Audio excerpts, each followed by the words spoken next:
लेके शाम तक कुर्सी पे बैठे हुए हैं, फ़ोन चला रहे हैं, प्लस उसके साथ खान पान जो हमारा है वो हर 3 महीने में अपना एक HbA1c करा के देखें कि उनका डायबिटिक कंट्रोल किस हिसाब से है।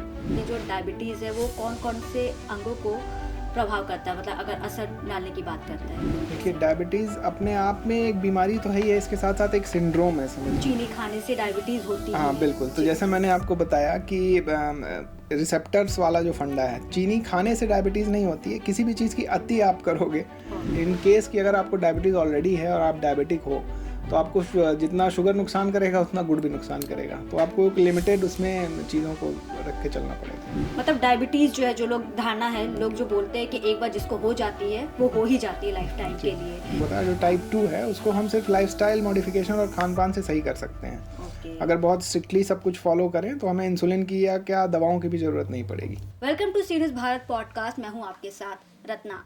आज हम एक ऐसी बीमारी और उसके जांच के बारे में बात करेंगे जो बेहद ही आम हो चुकी है। काफ़ी ज़्यादा संख्या में लोग इस बीमारी से ग्रसित हैं। नाम है डायबिटीज़। इस विषय पर बातचीत करने के लिए आज हमारे साथ मौजूद हैं उत्तर प्रदेश के जाने माने रेडियोलॉजिस्ट और सिग्मा इमेजिंग डायग्नोस्टिक लखनऊ के डायरेक्टर डॉक्टर विवेक कुमार यादव। बहुत बहुत स्वागत है आपका सीरीज भारत पॉडकास्ट में। मेरा सबसे पहला सवाल आपसे ये है कि डायबिटीज़ जो आज की लाइफ में अगर देखा जाए तो बहुत ही ज़्यादा नॉर्मल टर्म बन चुका है, क्यों बढ़ रहा है लोगों में, इसका क्या कारण है? देखिए, डायबिटीज़ बढ़ने का कारण तो बेसिकली है हमारी लाइफस्टाइल। क्योंकि पहले के ज़माने में आपने देखा होगा, गांव में लोग रहते थे तो मिनिमम 10 किलोमीटर तो चल ही लेता था इंसान। आज की डेट में हम सुबह से लेके शाम तक कुर्सी पे बैठे हुए हैं, फ़ोन चला रहे हैं, प्लस उसके साथ खान पान जो हमारा है काफ़ी रिफाइंड चीज़ें खाना, ब्रेड हो गया, बन हो गया, पिस्ता पाज और ये सब चीज़ें जो हम खा रहे हैं, इससे हमारा क्या हो रहा है, इंसुलिन का रेजिस्टेंस हमारे शरीर में बढ़ता जा रहा है। फैट सेल्स जो होते हैं जब हमारे शरीर में बढ़ते हैं तो इंसुलिन नाम का जो हार्मोन है हमारे पैंक्रियास से सिक्रीट होता है, जिससे हमारी ब्लड रेगुलेट होती है, ब्लड शुगर जो रेगुलेट होती है। जब फैट बढ़ता है तो बाकी जो जैसे हमारे मसल्स हैं, टिश्यूज़ हैं, वहाँ पे इंसुलिन का रेजिस्टेंस हो जाता है, जिससे क्या होता है कि इंसुलिन जो पहले काम कर सकता था वो अब उतने उसकी ज़्यादा मात्रा लगेगी काम करने में। तो ये एक फैक्टर लाइफस्टाइल वाला है जिसकी वजह से बढ़ते जा रहे हैं धीरे धीरे डायबिटीज़ के केसेस। एक फैक्टर तो आपने लाइफस्टाइल का बताया, तो अगर टेस्ट की बात करते हैं हम कि आजकल बहुत कम एज में लोगों को ये जो सिम्टम्स है डायबिटीज़ के दिखने लगते हैं, तो ऐसे में कौन कौन से ऐसे इंपॉर्टेंट टेस्ट है जो लोगों को करा लेने चाहिए? देखिए, टेस्ट में तो डायबिटीज़ का बेसिकली 3 टेस्ट होता है। एक, आप खाने से पहले कभी सुबह मतलब रात में आप पूरे खाली पेट हो, सुबह एक खाली पेट की एक सैंपल दीजिए, उसमें कितना ब्लड शुगर आता है। उसके बाद खाने के 2 घंटे बाद एक सैंपल दीजिए, उसमें कितना ब्लड शुगर आता है। तो एक रेंज डिफाइंड है, ऑल ओवर इंटरनेशनल रेंज है वो, कि आपकी फास्टिंग जो है वो 70 से 110 के बीच में आनी चाहिए और पोस्ट प्रांडियल जो है वो 200 के अंदर रहनी चाहिए। तो ये एक रेंज डिस्क्राइब्ड है, इससे आप टेस्ट कर सकते हैं। इसके अलावा एक HbA1c होती है जो हम हर पूरा अपना हमारा जो बेसिकली डायबिटिक लोगों के लिए होता है, जो डायबिटीज़ से ऑलरेडी पीड़ित हैं, वो हर 3 महीने में अपना एक HbA1c करा के देखें कि उनका डायबिटिक कंट्रोल किस हिसाब से है, वो नॉर्मल रेंज में है या नहीं है। कई लोग पूछते हैं, जैसे आपने कहा कि HbA1c है, तो कई लोग कंफ्यूज रहते हो, पूछते हैं कि इसे कब कब कराना चाहिए, इसका कोई समय निर्धारित? हाँ बिल्कुल, ये 3, जैसे आपको बताया मैं, कि 3 महीने पे कराया जाता है HbA1c। और 3 महीने पे इसलिए कराया जाता है क्योंकि जो हमारे ब्लड में शुगर का जो कैरियर है वो RBC है। RBC के ऊपर sugar as a transport medium use करती है और जाती है। और RBC की जो लाइफ साइकिल होती है वो 120 दिन होती है। तो ये 3 महीने का जो वो आया है वो 120 दिन उसकी लाइफ से, एक साइकिल में वो एक बार जाके डेथ करेगा, फिर नया RBC बनेगा। तो वहाँ से हम इसका अजम्पशन लेते हैं। जिस तरीके से आपने पूरा प्रोसेस समझाया है, तो ऐसे में एक यहाँ पे सवाल ये भी उठता है कि जो डायबिटीज़ है वो कौन कौन से अंगों को प्रभाव करता है, मतलब अगर असर डालने की बात करता है, किस तरीके से? देखिए, डायबिटीज़ अपने आप में एक बीमारी तो है ही है, इसके साथ साथ एक सिंड्रोम है, समझिए। अगर किसी को डायबिटीज़ हो गई है और उसका ब्लड शुगर जो नॉर्मल रेंज में नहीं हो, या तो दवाएं अच्छे से नहीं ले रहा है, या लाइफस्टाइल अच्छे से मॉडिफाई नहीं कर रहा है, या इंसुलिन पे जो लोग हैं वो इंसुलिन समय से नहीं ले रहे हैं, अगर उनका डायबिटिक कंट्रोल बहुत बेहतर नहीं है तो ब्लड में क्या है कि शुगर की मात्रा बढ़ी रहेगी। और ब्लड ही हमारे शरीर में हर जगह जा रहा है, सारे ऑर्गन्स में ब्लड जा रहा है। तो वो बढ़ी शुगर की मात्रा आप ऊपर से अगर शुरू करें तो आँख में रेटिनोपैथी हो जाती है। फिर आपकी जो नर्व्स होती हैं, जो सेंसेशन आपको शरीर को ठंडा गर्म और झंझनाहट ये सब महसूस होती है, नर्व्स को भी इफ़ेक्ट करेगा। फिर और आप नीचे आ जाओ तो आपकी किडनीज़ को इफ़ेक्ट करता है, डायबिटिक कीटो एसिडोसिस नाम की बीमारियां हो जाती हैं। फिर आपके घुटने और जॉइंट्स पे भी इफ़ेक्ट करेगा क्योंकि आपको सेंसेशन ही नहीं हो रहा है। और अब चोट लगेगी, कहीं अल्सर बन गया अगर पैर में तो वो भी हील नहीं होगा जल्दी क्योंकि शुगर की मात्रा बढ़ी हुई है और सेंसेशन भी नहीं है। तो ये सब बहुत सारे कॉम्प्लिकेशन डायबिटीज़ के साथ आते हैं। चीनी खाने से डायबिटीज़ होती है? जी जी। क्या चीनी ही खाने से डायबिटीज़ होती है? नहीं, देखिए ऐसा कुछ नहीं है। पहले तो मैं आपको बता दूं कि डायबिटीज़ का एक्चुअली होता कैसे है और क्या इसका इटियोपैथोजेनेसिस है। डायबिटीज़ बेसिकली जो हम आम भाषा में डायबिटीज़ या शुगर जिसकी बात करते हैं वो डायबिटीज़ का एक प्रकार है जिसको टाइप 2 डायबिटीज़ बोलते हैं। इस तरह से डायबिटीज़ लगभग 10 एक बीमारियों का एक सिंड्रोम है। 10 तरह की डायबिटीज़ होती है। टाइप 1 है, टाइप 2 है, 1.5 है, ठीक है। फिर एक डायबिटीज़ कंजेनाइटल होती है, पैदाइशी बच्चे में शुरू से पैदा होती है उसको डायबिटीज़ है। एक आपने सुना होगा कि कोई प्रेगनेंसी में है, उनको प्रेगनेंसी में डायबिटीज़ हो गया, उसको जेस्टेशनल डायबिटीज़ बोलते हैं। इसी तरह कुछ सिंड्रोम है, हमारे सिस्टिक फाइब्रोसिस हैं या कुछ और सिंड्रोम्स आते हैं, उसमें भी डायबिटीज़ हो जाती है। तो मोटा मोटी डायबिटीज़ के बहुत सारे प्रकार हैं। लेकिन आम भाषा में अगर हम बात करें, जिसकी हम आपस में चर्चा करते रहते हैं कि इनको शुगर हो गया है, बूढ़े हैं उनको शुगर हो गया, तो वो मोस्टली टाइप 2 डायबिटीज़ की वहाँ पर बात हो रही है। टाइप 2 डायबिटीज़ में क्या होता है कि इंसुलिन तो हमारा पैंक्रियाज बना रहा है, लेकिन हमारे उसको ब्लड शुगर को वो रेगुलेट नहीं कर पा रहा है क्योंकि जैसे अभी आपको पहले बताया कि फैट सेल्स बढ़ गए हैं, तो उससे उसका रिसेप्टर जो है उतना अच्छे से काम नहीं कर रहा। मतलब जहाँ 1 ग्राम इंसुलिन से शुगर लो हो जा रहा था, वहाँ अब हमको 5 ग्राम 10 ग्राम तक जाना पड़ रहा है।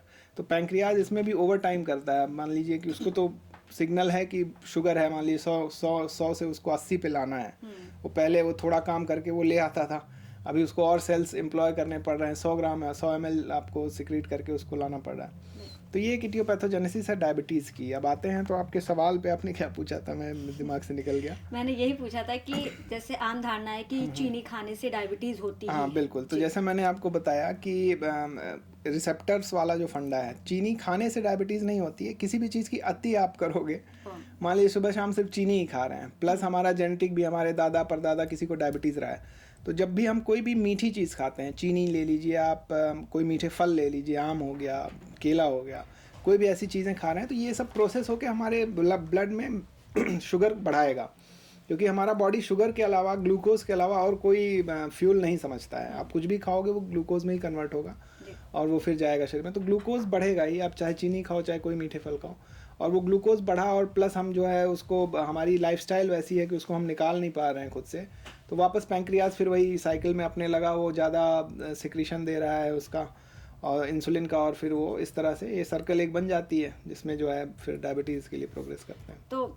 इसमें जो आपने हमें बताया है, तो जो फलों की बात की है आपने, तो फलों से भी कहीं ना कहीं जो ब्लड शुगर का जो लेवल है वो इम्पैक्ट होता है, वो बढ़ जाता है। बिल्कुल बिल्कुल होता है जी।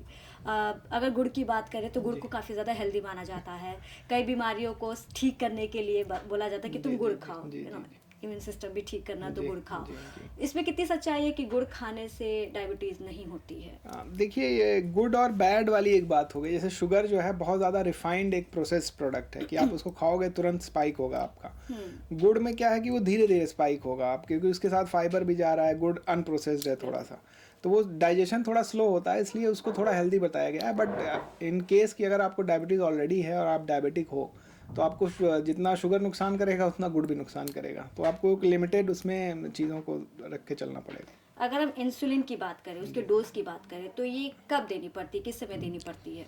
देखिए, अब वो डिपेंड करता है कि कौन सी डायबिटीज़ है आपकी। जैसे टाइप 1 जो डायबिटीज़ होती है वो जेनेटिक होती है। उसमें क्या होता है कि हमारा बॉडी खुद ही जाके पैंक्रियाज को अटैक कर रहा है, उसको इंसुलिन बनाने नहीं दे रहा है, तो वहाँ पे फिर दवाओं से आपका काम नहीं चलेगा, वहाँ शुरुआत ही इंसुलिन से होगी। और जो आम भाषा में जैसे टाइप 2 डायबिटीज़ जो सबसे ज़्यादा कॉमन है, इसमें क्या होता है कि जैसे पहले जब आपको डिटेक्ट हुआ कि आपका शुगर जो है थोड़ा सा रेंज से बाहर जा रहा है, कुछ हो रहा है, तो उसको सिर्फ हम लाइफस्टाइल मॉडिफिकेशन, खान पान और एक्सरसाइज से ही कंट्रोल कर सकते हैं। वहाँ आपको इंसुलिन देने या दवाई की ज़रूरत नहीं पड़ती है। अगर उसके बाद भी 1-2 महीने हम देख रहे हैं कि लाइफस्टाइल से भी और उससे भी फ़र्क नहीं पड़ रहा है, तो फिर हम ओरल डायबिटिक ड्रग्स यूज़ करते हैं, जिसमें जो मेटफॉर्मिन, ग्लिमिप्राइड, ये सब चीज़ें हो गई। तो वहाँ भी अभी इंसुलिन का कहीं रोल नहीं आया है, ठीक है। उसके बाद भी अगर हमारा उससे भी कंट्रोल नहीं हो रहा है, ड्रग से भी, ओरल ड्रग से भी कंट्रोल नहीं हो रहा है, तब फिर हमको इंसुलिन पे शिफ्ट करना पड़ता है कि भाई ये मेन उसको कंट्रोल करने की ज़रूरत नहीं, तो और ऑर्गन्स हमारे ख़राब होंगे। तो मतलब डायबिटीज़ जो है, जो लोग धारणा है, लोग जो बोलते हैं कि एक बार जिसको हो जाती है वो हो ही जाती है लाइफ टाइम के लिए, मतलब पॉसिबिलिटीज़ है कि डायबिटीज़ सही हो सकती है। बिल्कुल बिल्कुल। अगर टाइप 2 डायबिटीज़, जैसे मैंने आपको बताया, जो टाइप 2 है उसको हम सिर्फ लाइफस्टाइल मॉडिफिकेशन और खान पान से सही कर सकते हैं। ओके अगर बहुत स्ट्रिक्टली सब कुछ फॉलो करें तो हमें इंसुलिन की या क्या दवाओं की भी ज़रूरत नहीं पड़ेगी। ओके लेकिन बाकी डायबिटीज़ जो जेनेटिक वाली हैं उसमें तो फिर एक बार हो गई तो आपको इंसुलिन लेना ही है। ओके, यानी ये डिपेंड करता है किस टाइप का बिल्कुल डायबिटीज़ बिल्कुल है। 100%। अगर ठीक हो रही, क्योर जी, करने वाली चीज़ जी, है तो जी, क्योर हो जी, जाती जी, है। ओके, अब मेरा सवाल आपसे ये है कि डायबिटीज़ अगर किसी को हो जाती है तो अगर उसकी जो दवाइयाँ होती है, एक क्योर का होता है, एक क्योर नहीं हो पाता है, तो अगर दवाइयाँ शुरू कर दी, क्या वो हमें लाइफ टाइम के लिए दवाइयाँ लेनी पड़ती हैं? नहीं, ऐसा कुछ नहीं है। अभी जैसे पहले भी आपको बताया कि टाइप 2 अगर डायबिटीज़ है तो हमने शुरुआत की लाइफस्टाइल मॉडिफिकेशन से। उसके बाद नहीं कंट्रोल हुआ तो फिर हम ओरल ड्रग्स पे गए, मेडिसिन लिए। उससे नहीं कंट्रोल हुआ तो फिर इंसुलिन पे गए। तो अगर दवाओं से ही कंट्रोल हो जा रहा है हमारा, और उसके बाद भी हमारी जो ग्लाइसेमिक इंडेक्स, जो हमारा ब्लड का जो लेवल है वो नॉर्मल रेंज में रहता है, तो धीरे धीरे हम दवाएं भी छोड़ सकते हैं अगर हम लाइफस्टाइल अपना सही रखें तो। ओके तो टाइप 2 में ये चीज़ें हो सकती हैं। ओके, जो डायबिटीज़ है वो मोस्टली जो होती हैं वो ओल्ड एज लोगों को होती है, बुजुर्गों में ज़्यादा होती हैं। नहीं, ऐसा ऐसा कहना तो गलत है। जैसे आपको बताया, टाइप के ऊपर डिपेंड करता है। नियोनेट्स हैं तो पैदाइशी बच्चा ही लेके पैदा हुआ है डायबिटीज़।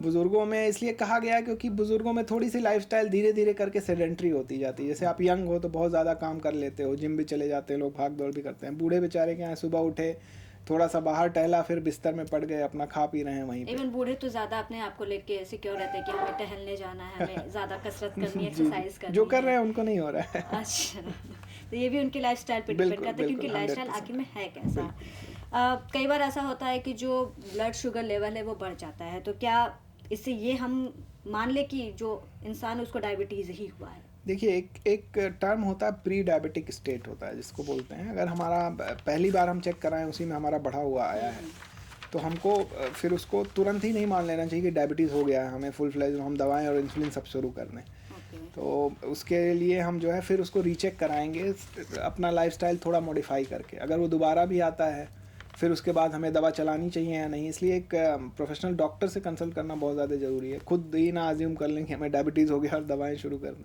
जी, अगर डॉक्टर से कंसल्ट करते हैं और अगर ऐसी रिपोर्ट आती है कि शुगर बढ़ा ही है, जी। तो किस टाइप के हैं जो प्रिकॉशन है वो लेने चाहिए, क्या कदम उठाने चाहिए उस इंसान जी को? बिल्कुल, जैसे बताया आपको कि लाइफस्टाइल मॉडिफिकेशन सबसे बेसिक चीज़ है कि हमारी लाइफ में फ़िज़िकल एक्टिविटी थोड़ी बढ़ानी पड़ेगी हमें, कि हम जितना खा रहे हैं उसको हम उतनी एनर्जी में निकालें भी, स्टोरेज हमारा कम हो। अगर हम बहुत ज़्यादा ओबीस हैं, मोटे हैं बहुत, तो हमें और ज़्यादा रिस्क है। तो वो फैट सेल हमें कम करने की ज़रूरत बहुत है। ज़्यादा पतले लोगों को भी तो रिस्क होती है कई बीमारियों नहीं, ऐसा कुछ नहीं है, रिस्क होता है बीमारियों का। होता है, मैं डायबिटीज टाइप 2 डायबिटीज़ की बात कर रहा हूँ। जो मोटे हैं उनमें ज़्यादा रिस्क है, ओके क्योंकि वो फैट सेल्स ज़्यादा जम गए हैं, फिर वो मसल पे इंसुलिन का काम नहीं करने देंगे। ओके तो एक लाइफस्टाइल ये हो गया, प्लस इसके साथ आप खान पान अपना थोड़ा सा सुधारिए, फाइबर ज़्यादा लीजिए, प्रोसेस्ड फूड कम खाइए, जैसे पिज़्ज़ा पास्ता ये सब चीज़ें कम खाइए, ब्रेड कम खाइए, शुगर वगैरह का इंटेक थोड़ा लिमिटेड रखिए अगर आपको रिस्क है। ऐसे कौन से लोग हैं जिन्हें अपने जो डायबिटीज़ स्क्रीनिंग है वो करवा लेनी चाहिए? डायबिटिक स्क्रीनिंग, जैसे बताया आपको कि मोस्ट ऑफ द डायबिटीज़ जो है सब जेनेटिक हैं। तो अगर आपके दादा परदादा पिताजी को या किसी को फैमिली में अगर है, तो उनको एट सर्टेन एज आफ्टर 40 तो करा ही लेना चाहिए कि अपना चेकअप, एक होल बॉडी चेकअप करा लें, जिसमें शुगर भी प्रोफाइल रहे कि कैसा है शुगर आपका। ओके उनके लिए तो बेहद ही ज़रूरी है। प्लस इसके अलावा जैसे लाइफस्टाइल की वजह से यदि आप ओबीज़ हैं, बहुत मोटे हैं, फैटी हैं बहुत ज़्यादा, तो उनको भी कराने की ज़रूरत है। जी या डायबिटीज़ के सिम्टम जिनमें हैं, जैसे 3 सिम्टम बहुत मोस्ट कॉमन है, ज़्यादा भूख लगेगी, ज़्यादा प्यास लगेगी, पेशाब ज़्यादा होगा। ऐसे सिम्टम अगर आ रहे हैं, आप अगर नोटिस कर रहे हो, तो आपको भी डायबिटिक स्क्रीनिंग करा लेनी चाहिए। आपने एक एज यहाँ पे डिफाइन की कि 40 के बाद करा जी, लेनी जी, चाहिए, जेनेटिक भी होता है। लेकिन अगर आज की लाइफस्टाइल की बात करें, खासकर यंगस्टर्स की बात करें, बहुत ही कम एज में कई बीमारियां हो रही हैं, लेकिन हम स्टिक टू द टॉपिक रहेंगे डायबिटीज़ की। तो क्या सिम्टम्स है और अर्ली सिम्टम्स को जानने के लिए क्या कुछ करना चाहिए युवाओं को खास तौर पर? बिल्कुल, और अगर जैसे होता है तो किसी भी एज की मैं यहाँ पे बात करूँगी, तो शुगर को कंट्रोल करने के लिए क्या कुछ स्टेप उठाने चाहिए? जैसे आपको बताया, 3 सिम्टम बहुत पॉपुलरली दिखेंगे आपको। बहुत ज़्यादा भूख लगेगी, बहुत ज़्यादा पेशाब होगा, बहुत ज़्यादा प्यास लगेगी, ठीक है। कुछ लोगों को स्वेटिंग भी बहुत ज़्यादा होती है, नॉर्मल एसी में बैठे हैं तब भी स्वेट हो रहा है। तो ऐसे कंडीशंस में आप ज़रूर अपना एक स्क्रीनिंग करा के देखें। अगर उसमें चेंजेस आते हैं तो डॉक्टर को कंसल्ट करें, फिर वो फर्दर इन्वेस्टिगेट करेगा कि कौन सी डायबिटीज़ है आपको। ऐसा नहीं कि आपको डायबिटीज़ अगर मान लीजिए यंग में हो गई तो टाइप 2 ही है, उसका टाइप डिफाइन होना बहुत ज़्यादा ज़रूरी है, क्योंकि उसका ट्रीटमेंट उसी पर डिपेंड करेगा। बहुत बहुत धन्यवाद तमाम जानकारी हमारे साथ साझा करने के लिए। तो जैसा कि आपने देखा कि डायबिटीज़ एक बीमारी ऐसी है जिसे लोग सुन के डर तो जाते हैं, लेकिन इसमें डरने या घबराने की ज़रूरत नहीं है। आपको अपने एक हेल्दी लाइफस्टाइल मेंटेन करने की ज़रूरत है और समय समय पर टेस्ट भी करवाएं, जो इंपॉर्टेंट टेस्ट हैं उसे भी करवाएं और इस तरीके से आप अपने डाइट को भी थोड़ा सा मेंटेन करने की कोशिश करें। अपने डेली लाइफ में थोड़ी बहुत जो है वो फिज़िकल एक्टिविटीज़ को इन्वॉल्व ज़रूर करिए और जो यंगस्टर्स हैं उन्हें खासतौर पर अगर ऐसे कोई सिम्टम्स हैं जैसा कि डॉक्टर विवेक ने हमें बताया है तो अपने डॉक्टर से ज़रूर कंसल्ट करें। फिलहाल आज के पॉडकास्ट में इतना ही। जुड़े रहिए हमारे साथ सी न्यूज़ भारत पॉडकास्ट के साथ, जहां आपको मिलेंगे आपके हर एक सवालों का शानदार जवाब। तब तक के लिए नमस्कार।